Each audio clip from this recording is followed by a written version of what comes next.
So we're now off the back of Money in the Bank 2020. We're recording this before that happened, so we don't know who this year's Mr. and Mrs. Money in the Bank are. I personally, this will be really bad because this will come out afterwards. I do think it's going to be AJ on Raw, and I think it's going to be Nia in the women's match. So let's see how quickly this dates. One of the questions I wanted to talk to you about was that Money in the Bank has become this incredible staple of WWE. It's become a yearly tradition, and people really, really like Money in the Bank. But the question I wanted to ask is, has it created new stars, or has it just been a tool for some people? I think, yeah, because when I first thought about it, I was like, I kind of confused with who are the best Money in the Bank. So I thought, oh, Seth Rollins. I don't think it created Seth Rollins as a star. I think sort of Triple H did that, and the Betrayal did that. But in terms of people, I could think of two. And the first one, I think everyone is going to think of, because it literally gave him the nickname that stuck with him throughout the entire rest of his career, that Edge. He literally became the ultimate opportunist because of how he incorporated Money in the Bank into his gimmick. Like, it was his gimmick for 2 straight years, pretty much.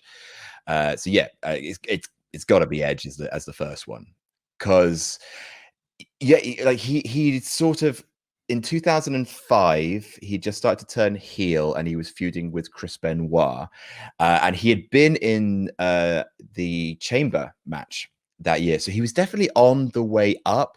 But he was sort of like how you would view maybe like Christian in an Elimination Chamber match, which is, you're there, you're great, we like you, but you're sort of there to fill the space, really. Yeah.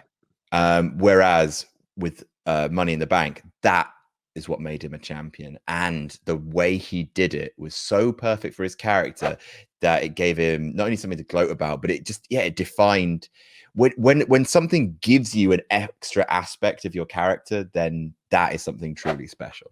Yeah, no, completely. Edge was the first name that cropped into my mind when I thought about this, because you're absolutely right. Like, his star was on the rise, but that win at New Year's Revolution, granted, he lost it a couple of weeks later to Cena, but he was then a former WWE champion, and that did put him in that main event slot. And it was a main event slot that he maintained for the rest of his time on the, in WWE, until his injury took him off the road in 2010 or 2011.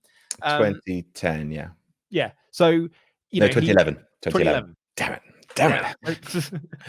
So he became a main eventer off the back of Money in the Bank. I could possibly make the argument for Seth as well, that I think you're right that the Triple H and the turn certainly helps, but Seth winning that triple threat match, that made him the focal point of Raw, following on from that for the rest of that year until he got injured. And even when he came back, he was then still in that top position. Yeah, that's a really good shout. In terms of the second one for me is a little bit more tenuous, but I think Money in the Bank is what started it, and that's Daniel Bryan.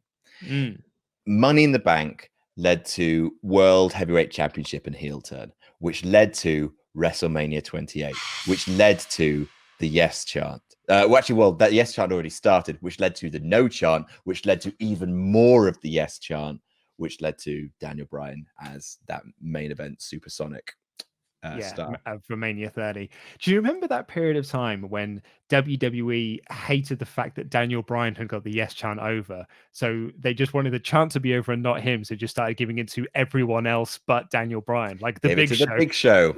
Hey, Big Show, you go out there and do the yes chant. It's your thing now.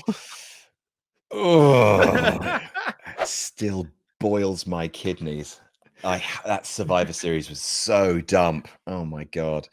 But you're absolutely right on the Bryan thing, because I loved that cash in that he had, but because it was a feud between Mark Henry and the Big Show, these two towering monsters, and then you've got Daniel Bryan, this tiny little pipsqueak guy who cashes in this sort of great moment, who then thinks that he is standing toe to toe with these giants. It was a wicked character piece, and that created then the yes chance that he did as an ironic heel thing that just got over as this massive babyface thing, and that led us all the way to WrestleMania 30. So I suppose, yeah, you could argue inadvertently it turned him into a star, but I think you could make the argument that it made him more of a star than it did for Jack Swagger, how it did for, like, CM Punk didn't become a star because he won Money in the Bank twice. Yeah. He became a star because of the pipe bomb. Yeah, exactly. Kennedy didn't get a star from winning Money in the Bank. He didn't even get to cash it in. poor old sod. I think you would be able to make the argument, were it not for some bad luck and bad choices, Rob Van Dam. Yeah, because he got the top. He'd never held a WWE championship before, and now he was a convincing champion. And then, unfortunately, everything happened. So you take a car ride with Sabu. These sorts of things are bound to happen. It's like Jim Duggan. Jim Duggan only got in trouble once in his entire career, and that's because he took a car ride with the Iron Sheik. And he's like, you know what, Jim, you must have known what you were getting into when you got into a car with the Iron Sheik.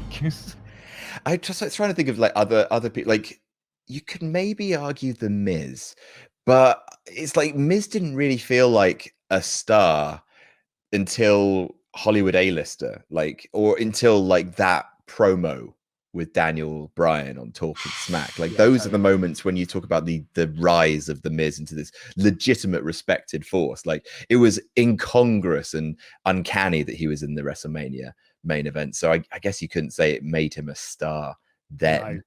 I'd say that his WWE Championship run was so detrimental to him. Like, in fact, I think it held him back for quite a number of years, as you say, until the A-lister thing.